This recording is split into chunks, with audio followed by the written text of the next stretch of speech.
Alrighty, you're live. Good evening and welcome to the Scottsdale Historic Preservation Commission meeting. The purpose of the Historic Preservation Commission, in part, is to establish standards necessary to preserve the historic character of resources designated historic, develop, maintain, and from time to time amend plans for the preservation of resources of historic significance in the city, and review proposed alterations to historic and archaeological resources through the Certificate of Appropriateness process. The agenda consists of the roll call, administrative report, minutes approval of the prior meeting, regular agenda items, non-agenda item or non-action items. No vote will be made by the commission on the non-action items. Citizens wishing to speak on any agenda item may fill out a blue speaker card, or if not willing to speak, may fill out a yellow comment card and turn it in at the staff table before the agenda item is to be discussed. You will be called by name when it's your turn to speak. When called, come to the table, state your name and address, and then begin speaking. Groups wishing to speak should elect a spokesperson to represent the views of the group. To facilitate the meeting, your comment will be limited to 3 minutes for individual speakers, 1 additional minute for each additional individual present at the meeting who has contributed their time to a representative speaker, up to 10 minutes. I remind our audience that the review relates to historic preservation matters and does not include consideration of existing zoning district designations, zoning entitlements, or the allowed uses within the zoning districts. After the public comments have ended, the applicant may have up to 5 minutes to respond to the public comments. The commission's motion may be to approve with modified stipulations, to deny the request, or to continue the case. Thank you for your interest and time. Now we will begin the meeting with the roll call. Vice Chair Davis. Present. Commissioner Brousseau. Present. Commissioner Haussmann. Present. Commissioner Smith. Present. Thank you.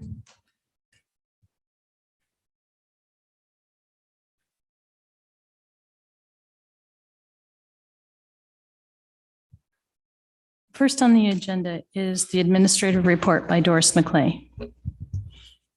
Vice Chairman Davis and Commissioners, wanted to let you know that Commissioner Kinchin has resigned her position on the commission. Also wanted to let you know that the applicant for the Dia Giovanni residence appealed the Historic Preservation Commission stipulations to the City Council, and the City Council overturned those stipulations except for the ornamentation.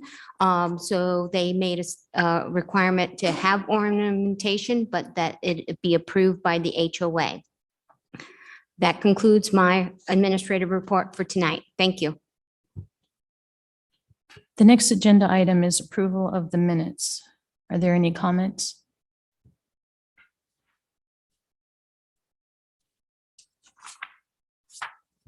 I'll be refraining from voting since I wasn't in attendance.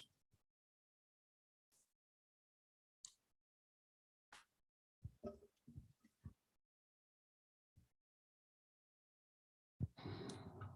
like to second that. Vice Chair Davis. Yes. Commissioner Brousseau. Yes. Commissioner Smith. Oh, yes. The first regular agenda item is 8 HP 2021 Bernston Residence Edition. Good evening, Historic Preservation Commission. My name is Ben Moriarty, and I'll be presenting on behalf of Chris Zimmer, the coordinator. Case number 8 HP 2021. Next slide, please. This case has been before you starting back in August, was continued to September, and then again to October. In October, it was continued to this hearing.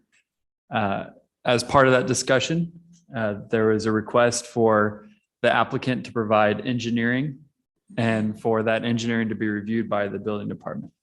The building department has since reviewed that and said it would be acceptable. Next slide, please. This is the image of the proposal, the patio overhang and the wall to enclose that side yard. There's been stipulations added to the case that any change in the appearance of this overhang because of the structural calculation would need to come back to the board for their approval. Also, the block of the wall was stipulated. Next slide, please.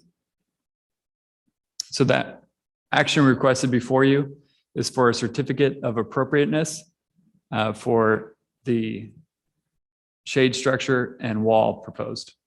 The applicant's also here if you have any questions. Thank you.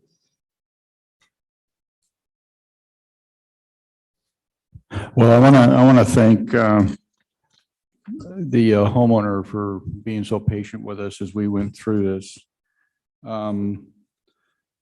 I think it would go without saying that the footing, because of the height of the masonry wall, that there would not be an exposed footing. And if this goes for without saying, then we don't need to put it in and there's a stipulation, but a 7-foot wall is an odd dimension. And if you're using masonry modules, it'd be in increments of 4 inches. And I don't know if the applicant wants to start his footing a little lower in the ground and bury part of the masonry, or whether that's immaterial to him. And I might as well run through the rest of the comments that I have. You're going to paint the wall to match the color of your house, I assume. That's another question. And then the color of paint for the existing steel carport area that you're going to wrap in wood, that as well would be painted to match the rest of the house. So those are some of the comments that I have. Is the applicant want to be on the microphone and respond?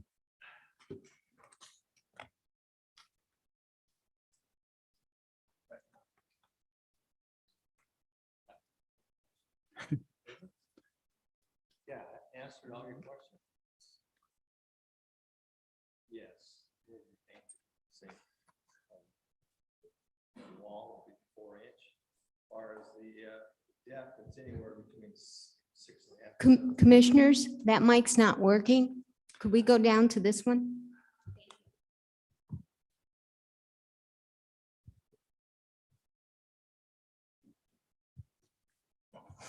Hello. So the wall, anywhere between 6.5 to 7 feet, however that blocks come out, it doesn't matter to me. I just want it over 6 feet. As far as the the blocks, 4-inch block by 8 by 16 on the front, and the steel structure will be, well, you won't see it, so all wrapped. And as far as the roof goes, it will be boxed in. I intend to have plywood underneath, so it'd be just like a finished, procedure. Or Okay, but you're not planning to paint it an odd color so that a viewer that can see White. over the wall? Yeah, that I assume that. it's Okay. gonna be clean and so Okay. And I'm not concerned about the height of the wall so much. I just, because it looks more like a wall of a house rather than a wall of a fence, it seems a little nicer to be higher than lower. And then it also obscures the portion of the work that you did that we don't want to be in our purview. And it's not in our purview if it's behind the wall. right. So if it's painted to be insignificant behind that, that's the preference. Yeah, it's gonna be white. I already know that. It's gotta be bright. I mean, Okay. But I do appreciate you being patient. I know you've been working with the planning staff and they've been very generous in helping you with exhibits and getting that clarified. the slope of the roof thing has always kind of puzzled me, and I'm not really going to make much issue of it because I'm sure you're going to make sure it drains. But in the one illustration, that's a hand-drawn sketch, it shows that projection being flat, but in the rendering, it shows it sloping. I think just for the record, just so that there's not a confusion, if something doesn't come out the way we thought, and an inspector would come out and say, well, it matches the sketch, I think we just need to make a note that it's to match the rendering. And Mr. Moriarty, if you want to, I can show you the one that I'm talking about. It's this sketch, and I've sort of drawn over it in red where the slope should be. And I know that's what your intent is to slope it. So I think if we can just have a clarification so that in the file, it doesn't show that it's a flat piece of roof. Yeah, the engineering report, how it's going to be built, is going to be like a 6-inch slope, 7-inch slope. Okay, so can we make some kind of a note in that condition?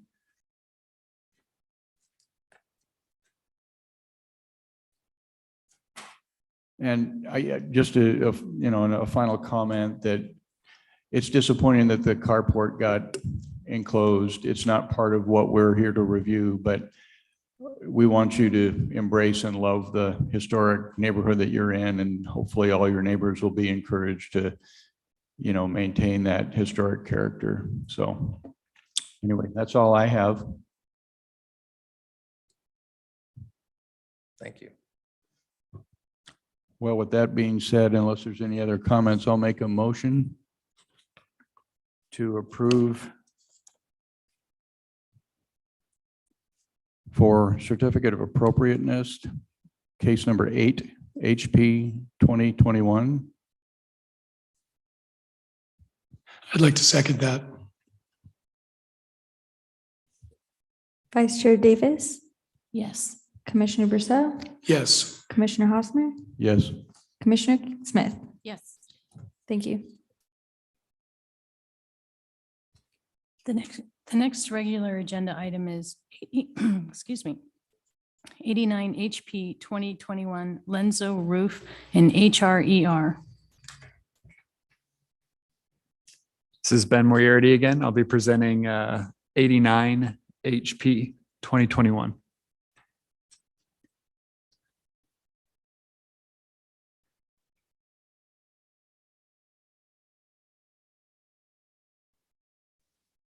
This is the Lenzo roof and HRER request. Next slide, please.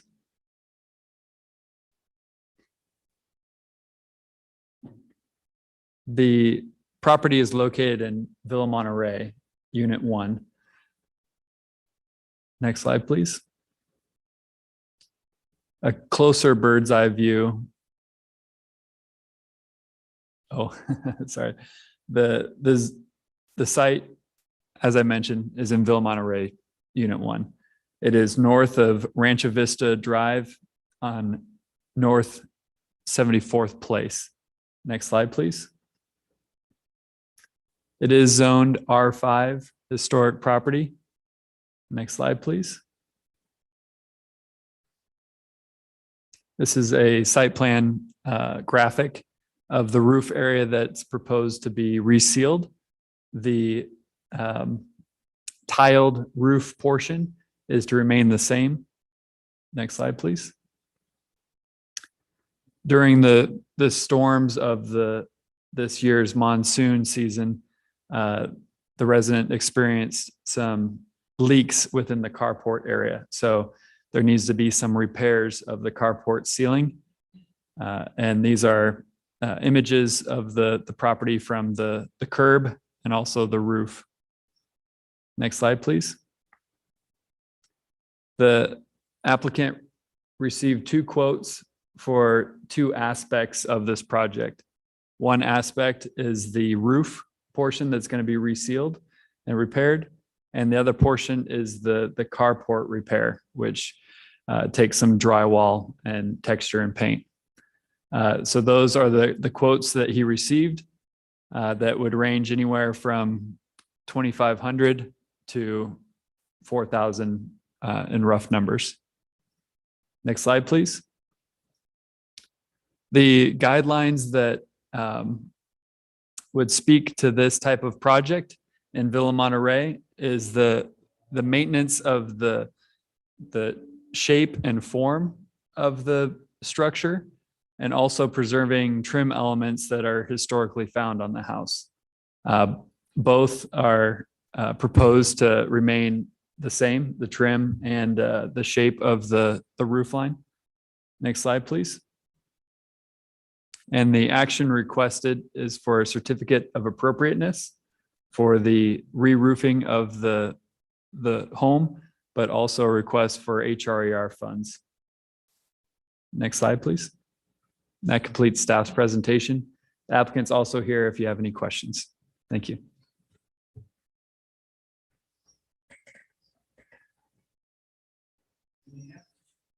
Can the applicant describe how old the roof is? The roof is an original roof. The entire subdivision was built in 1961. Wow, got some good life out of that. Jim, could you come to a mic? Sorry, for open meeting, we need to have it on the microphone. Thank you.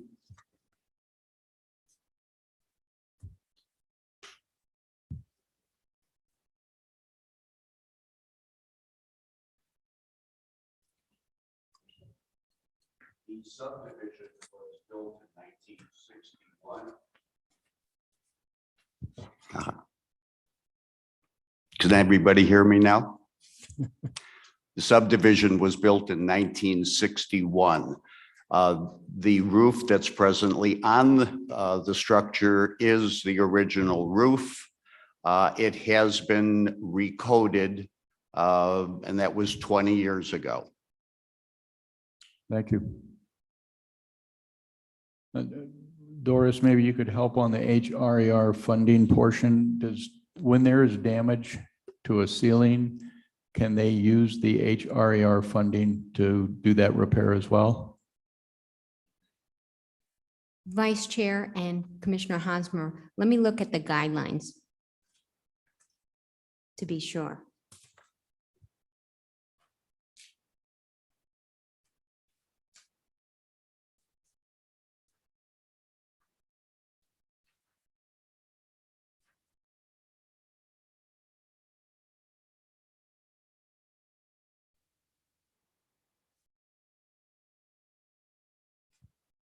Vice Chair and Commissioner Hosmer, it talks about the roof and it says, and then when it talks about other portions of the house, it talks about exterior walls. And I would think this would fall into the exterior wall because it's part of the carport. Okay.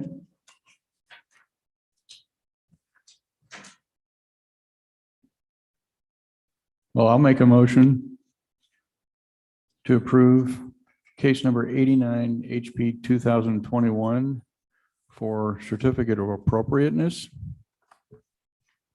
I'll second the motion. Vice Chair Davis, Yes. Commissioner Brousseau, Yes. Commissioner Hosmer, Yes. Commissioner Smith. And I'll make a motion to approve HRER funding for case number 89 HP 2021. I second the motion. Vice Chair Davis, Yes. Commissioner Brousseau, Yes. Commissioner Hosmer, Yes. Commissioner Smith.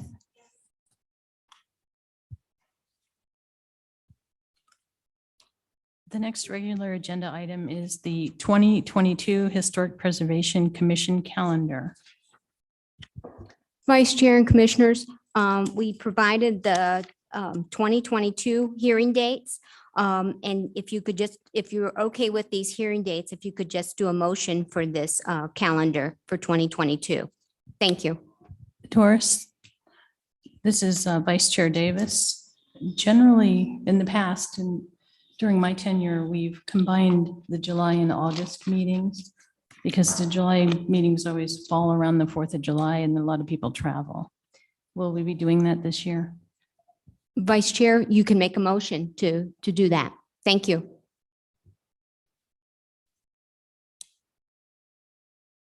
Okay, I'd like to make a motion to combine the July 7th, 2022 meeting with the August 4th, 2022 meeting. I'll second that.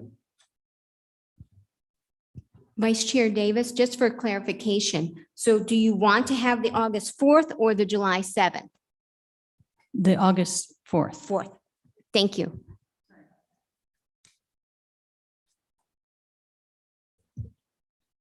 Vice Chair Davis, Yes. Commissioner Brousseau, Yes. Commissioner Hosmer, Yes. Commissioner Smith.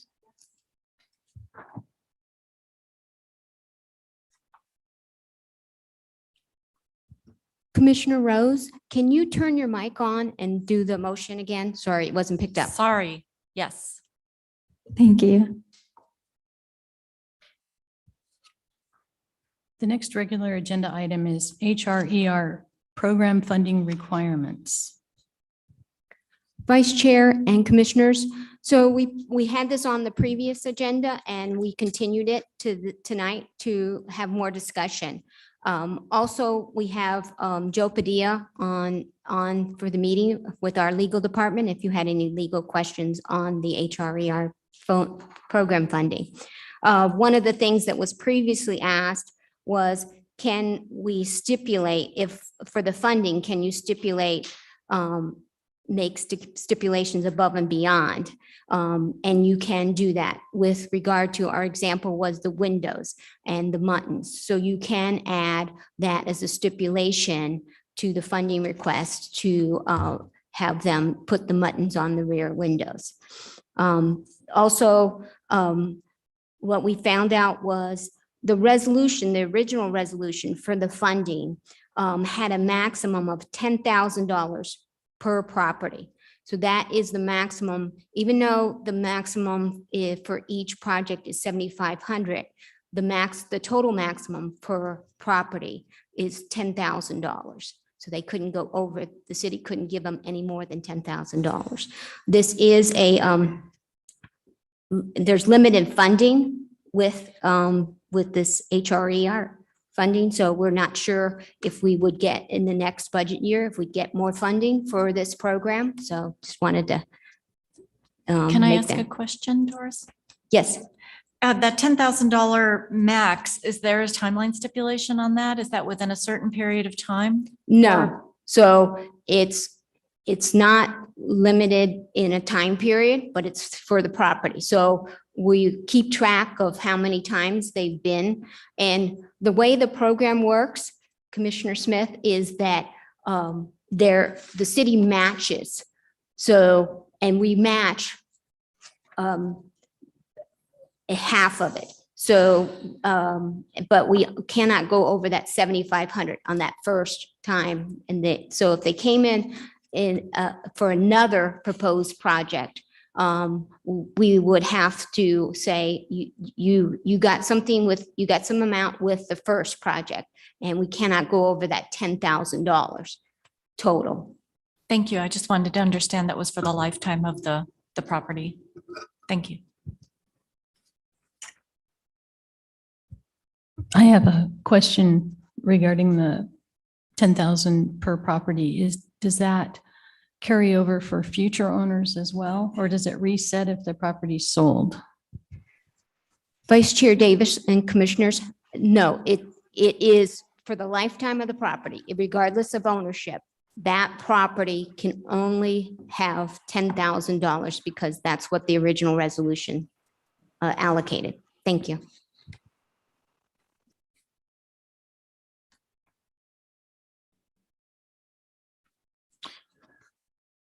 I have a question about an item on here on under competitive selection process for projects.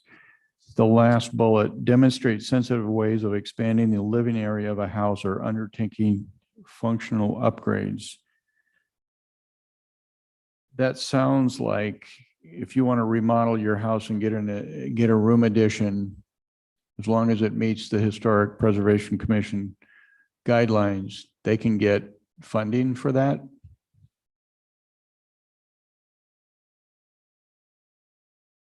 That's a question.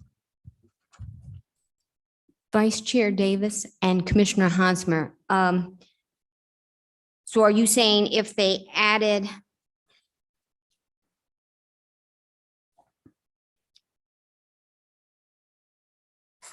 It looks like what it's saying is the homeowner would have to demonstrate sensitive ways of expanding the living area of a house or undertaking functional upgrades. So if they're expanding the living area, I would assume that would mean you could do an addition on your home. Let's say you use the same materials and just expand it. And if I interpret that correctly, I'm not sure that sounds like a fair use of the funding. Vice Chair Davis and Commissioner Hosmer? So the funding does allow additions, and that is in the first part of the application guidelines. Now, if the commission wanted to amend the guidelines to restrict it to just improvements and not additions, that's in your purview to do so. Thank you.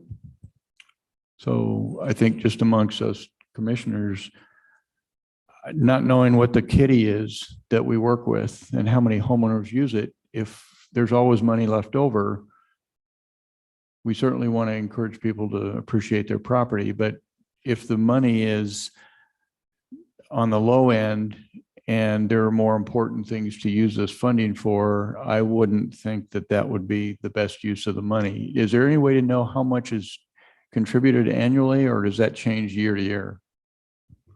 Vice Chair Davis and Commissioner Hosmer, I think that changes year to year. It probably depends on how the budget's going. So I'm not sure that you would get the same amount next budget year.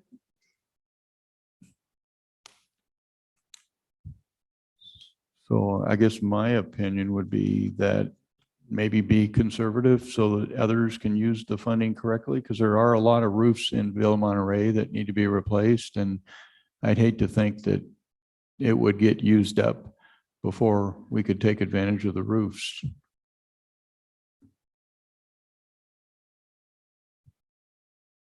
So historically, are all the funds used each year? Vice Chair Davis, no. So it's been a revolving fund, and, it hasn't, there's been funds in it every year. So it's still, I think it's approximately $200,000 right now, but we've had applications. You approved an application tonight. There's been a couple other applications. Sometimes the timing of the application, because the paperwork, so it may not be, they cannot start the project until they've signed off on the application, the program contract agreement. So, but then they have some time to get the work done, and then they submit the invoice and get reimbursed. But we've had projects, if you have a lien holder, you have to have the lien holder sign on the deed of conservation easement. We've had some issues with banks in the past where it's taken months to get the banks to sign that confirmation form. So we still have a few that are still out there that haven't been fully processed yet. So there could be some money spent, this year or the beginning of next year until before the next budget cycle. So one of the other issues, I guess it was where we started when you first introduced this, was that if people are going to get monies for doing their windows and they want to do any shape and size and color on the backside of their building or their home, but they comply on the front side, they get HER funding for all the windows. And I think that's a misuse of the intent. And so trying to relate that to a building addition, a house addition, if you do an addition onto the front where there's value to the historic nature to the street, that's one thing to consider, whether that's worthy or not, but something to consider. But if you were to build an Arizona room or a gym off the back of your house, but it's historic and you're asking for HRER funding, the people on the street don't get the value of seeing it, but they get the value of using the HRER funding. So relating that to the windows, I think the windows need, and even in here, and Doris, I think when I scanned it before, it did mention something about encouraging the muttons even on the backside. So my thought would be that if they're going to get HRER funding and they want to do windows 360 degrees, they need to make them all historical compliant. And if they want to replace them and not get HRER funding, that's fine. But if they want the funding, I think they need to do the whole gambit all the way around the house. So relating that back to the addition, I think I would say if it's relating to the front of the house where it's visible to the street, it's appropriate to get HRER funding, but maybe not so much if they're adding something to the back of the house that doesn't get a benefit to the community. Anybody have any comments? I think that sounds reasonable. I would also like to maybe perhaps suggest that we consider certain levels of priority. If you feel that the roofing and those things that maintain the historic preservation quality of the home should be prioritized, perhaps it could be a level 1 priority. And those other matters that you feel would qualify, but at a lower level, perhaps be a level 2. I don't know. It's just for thought without having it all in front of me right now. But I know when you say that certain things should have a greater priority, perhaps that is weighed as such. So how do you meter that? Well, it would be more for the structural integrity of the home to comply with historical preservation guidelines. So can you give me an example? Like are we talking about this because of, say, if we're a limited amount of funding, then if they're applying for it, we can take a level 1, level 2, level 3. Or if there's ample amount of money, we don't have a tier rating on it.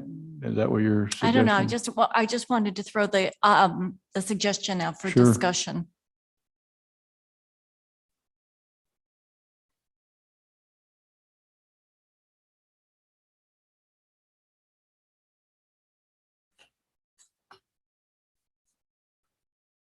Well, I think we also have the right to turn them down on the funding. And so Dora's question for you, if it's just an opinion of the commission to turn it down, knowing that it's a low priority and we're running out of funds, is that a legitimate decision on the commission's part? Vice Chair Davis and Commissioner Hosmer, yes, you can now make that decision that you want to prioritize because you don't have unlimited funding. So you can do that. You could either amend the guidelines for the program, or you can take it by case basis.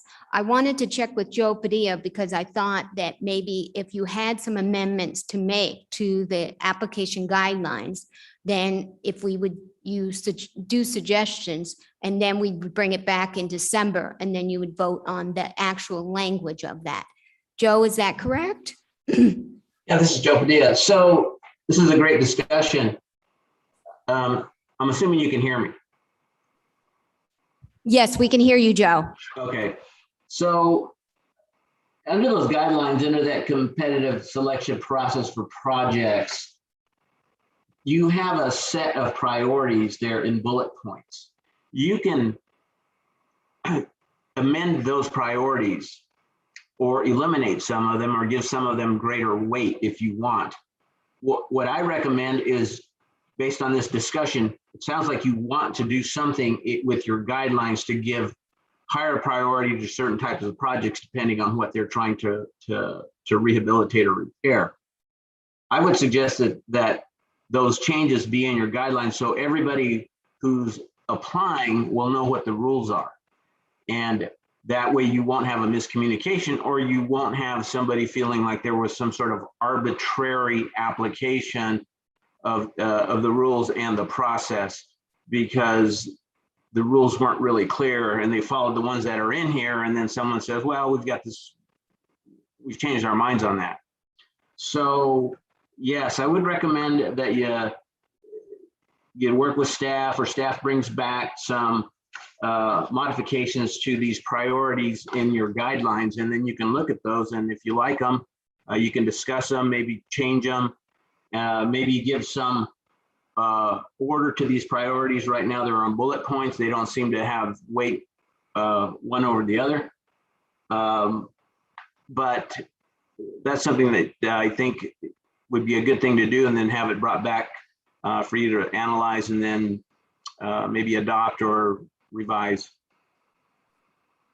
Thank you.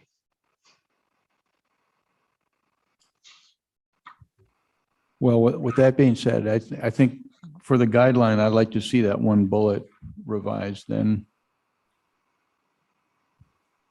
Vice Chair Davis and Commissioner Hosmer, so your suggestion is to remove the addition eligibility from the program. Is that correct? Well, I think if we could state that our HRER funding would apply to anything that is visible from the street for exterior modifications versus the roof, which roof is an exception. And that would apply to windows and modifications to the front of the house, or the four sides of the house. But give us an option to be able to allow the funding for something that's done on the front of the house.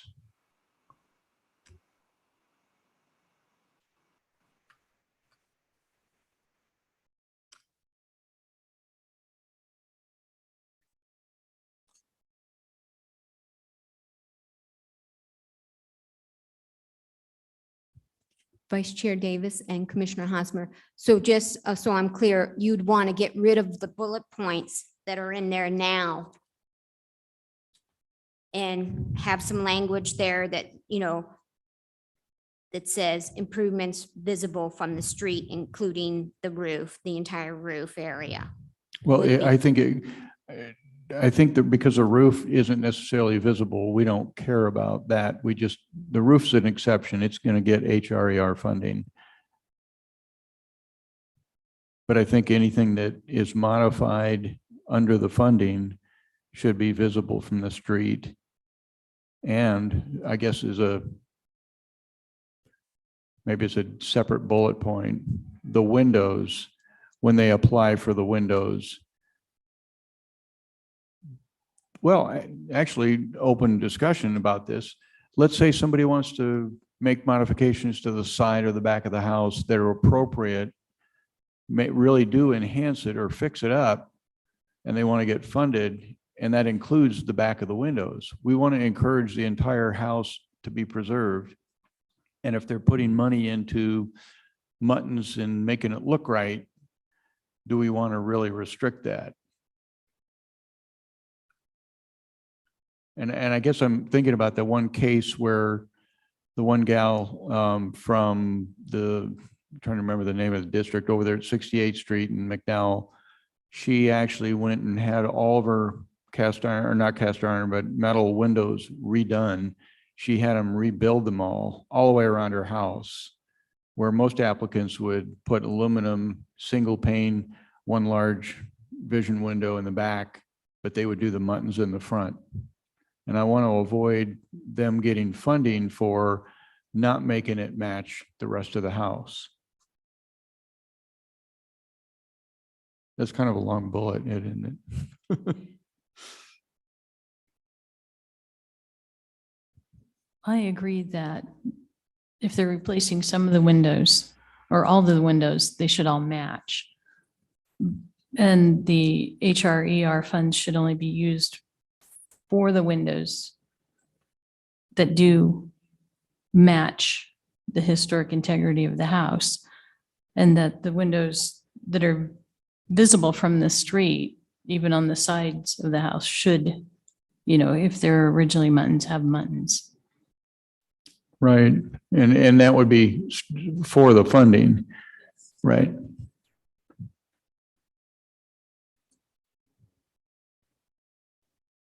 Can I just for clarity's sake? Okay, do I understand that you're saying then HRER funds would apply to only those windows that fall within the historic preservation guidelines, and all the backside of the house, if they wanted to go with no muttons on those windows, those will be out of their own pocket? But we will help support those windows only that comply.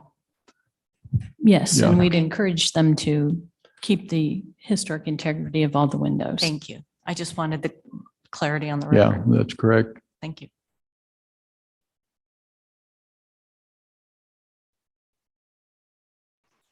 So if I could just jump in here real quick, there was some talk about eliminating all your priorities, but it really just sounds like you want to keep some of them because as I read through them, they're very, very helpful in assisting you in what you're looking for in an application. So maybe it's best to look through these, city staff can look through these and make some modifications on these, add what you've just talked about. And as opposed to just taking them all out, maybe one or two could be taken out. And then it would be brought back to you for your consideration. That sounds good.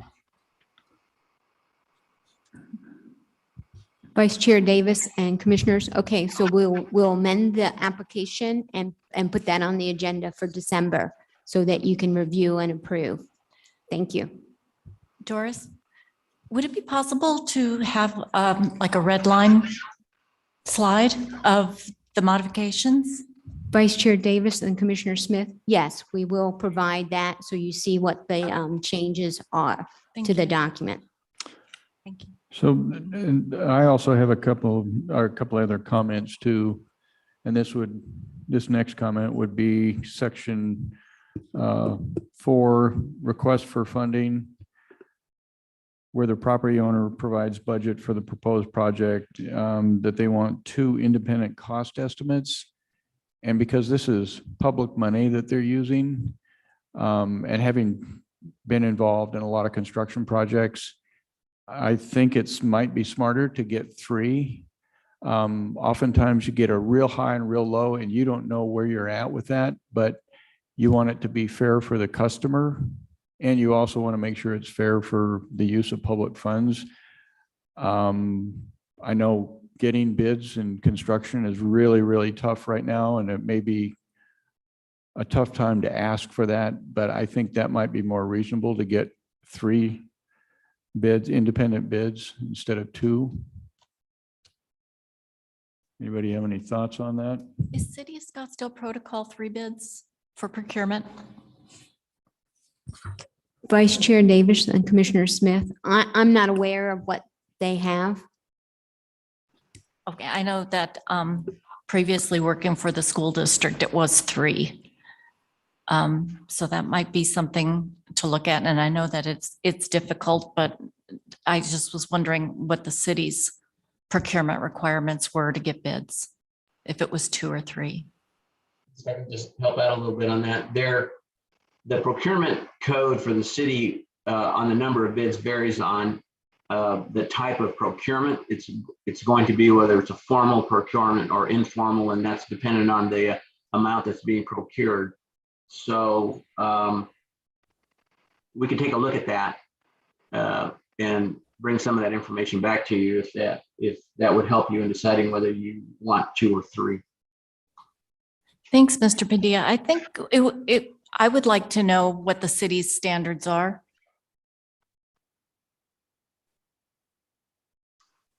Certainly. And I think it also, we have to look at it as a protection for the homeowner too. Because it's really strenuous to go out and get bids. And when you get the bids and you freak out, But if you had three, it's sort of a balancer. They can say, yeah, that low number was a reasonable price. This guy was low too. So I think for their protection, it might be good. I also had a question about the last paragraph on that same page about the property owner encouraged to select a contractor, blah, blah, blah. And it doesn't say anything about a licensed contractor. And I know there's a lot of work done on residential that's not licensed, and this may put too big a burden on a homeowner, but when it's public money, and I'm just throwing this out for discussion, do we want to protect the public money and say that we want a licensed contractor to do the work? And I think what we're talking about are things more like windows and roofs, where those are waterproofing things that a bad contractor can make a house go bad real fast. So is that a reasonable request to say a licensed contractor? Absolutely, for sure. I agree with that.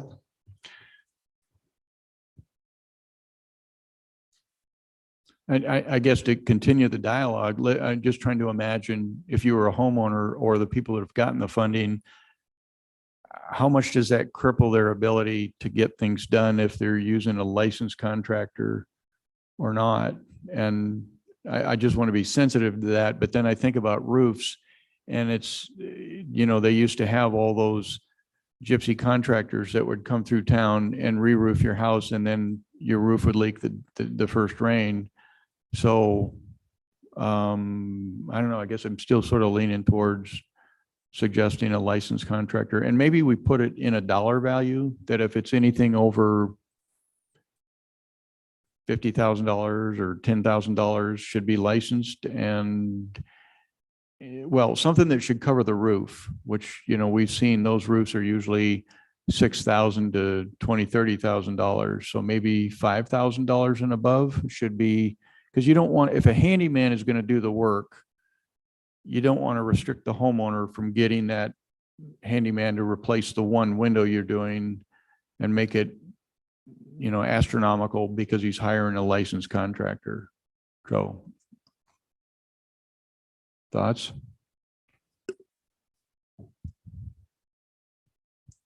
I agree with maybe putting a dollar amount on it. I'm not sure what that dollar amount should be at this point, but that's something we can think about for the next Yeah. meeting.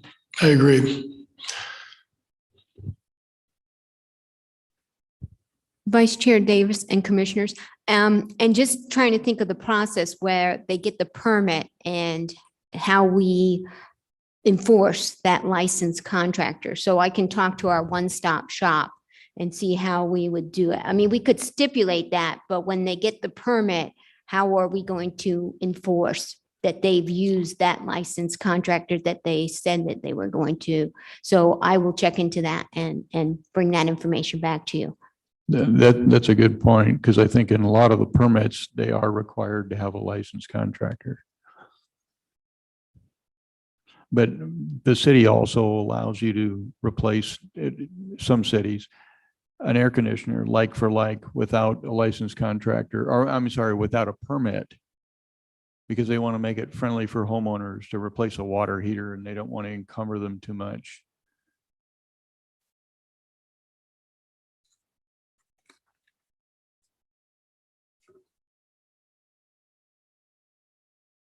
And then, if I may, I have one other comment, and that is inspection of completed work. And I've never seen nor been asked to inspect or see photographs of a completed work that got the funding. And is this something that the commission is supposed to be aware of, or is this done behind the scenes and it's all taken care of? Vice Chair Davis and Commissioner Hosmer, it's staff's responsibility. We either get photos, we go out and check it. But if you want an update or some other kind of procedure to bring before you after it's done, you could add that. I'm okay with staff doing a good job. Myself, anyway.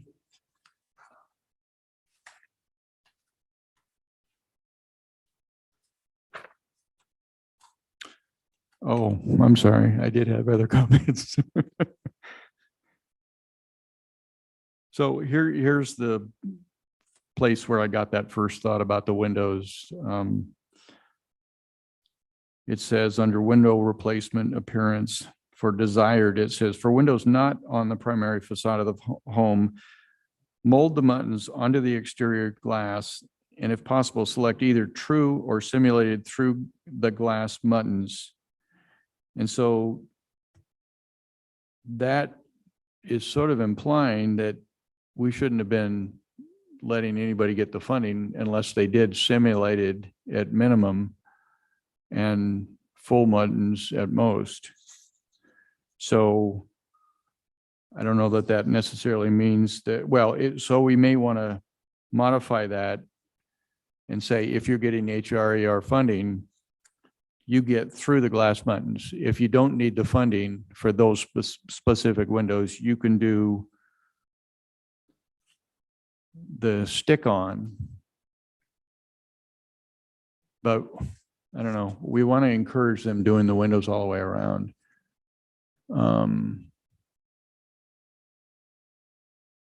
Any thoughts on that?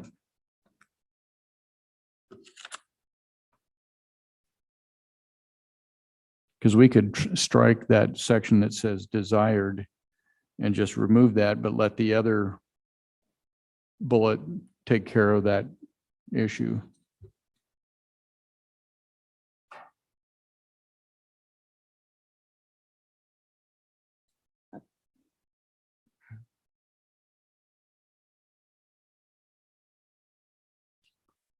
In the past, though, haven't we approved some of these projects with the,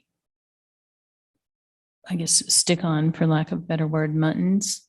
Or have we only approved that for the non-primary sides? We've approved windows on all sides of the building as long as they do the muttons on the front. And they've excluded the muttons on the back. And that's where I think the HRER funding should not have gone to fund that unless they put the muttons on the back. So then the question would become, do we want to give them a little leniency and say, do stick on the back, but real ones on the front? And I don't know that the longevity of a stick on is worth funding.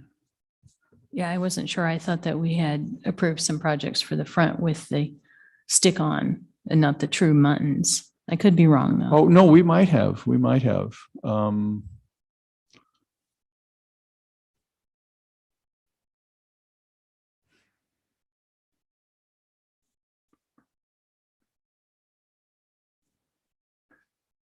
Ms. McClay, do you recall? Vice Chair Davis, I think you are correct. I think there were a couple instances where the applicant couldn't get the windows with the through glass, so we were okay with them doing the stick on.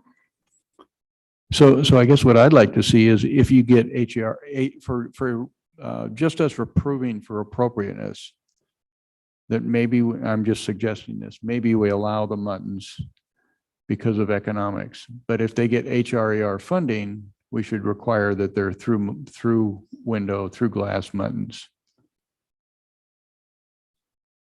That sounds reasonable then. Because I think we're going to have cases where people have damaged windows or that they're so environmentally poor and leak and they need to do something.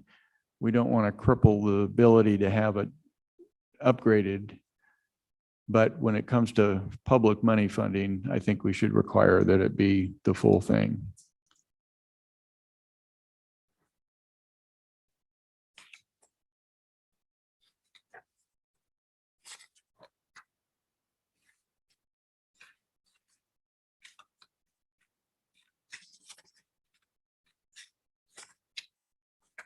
That's all the comments I had.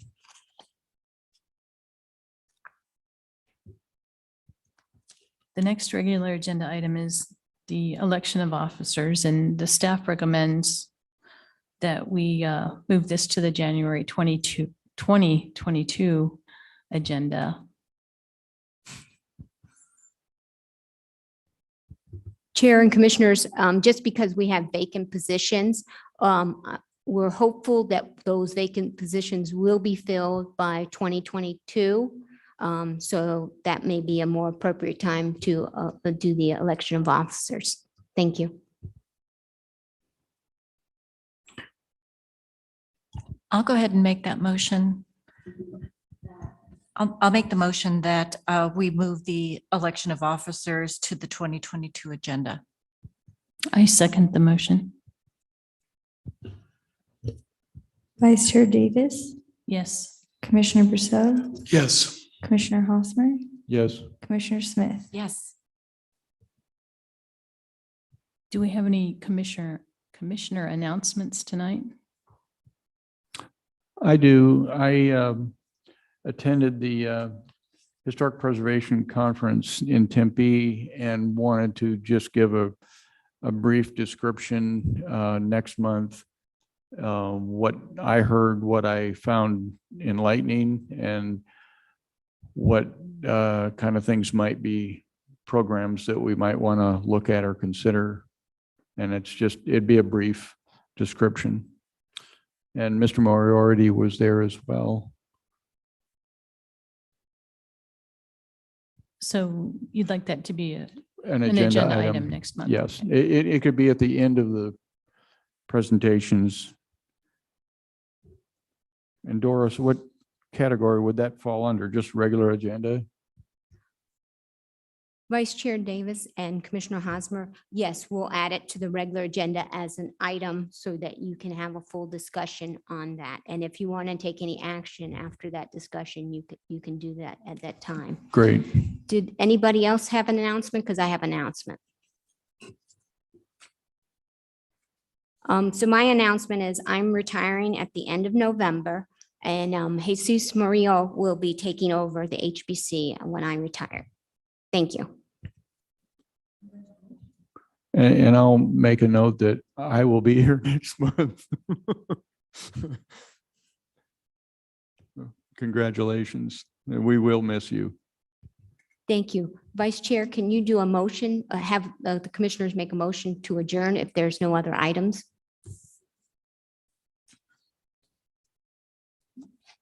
I would like to make a motion to adjourn the meeting, please. I second that.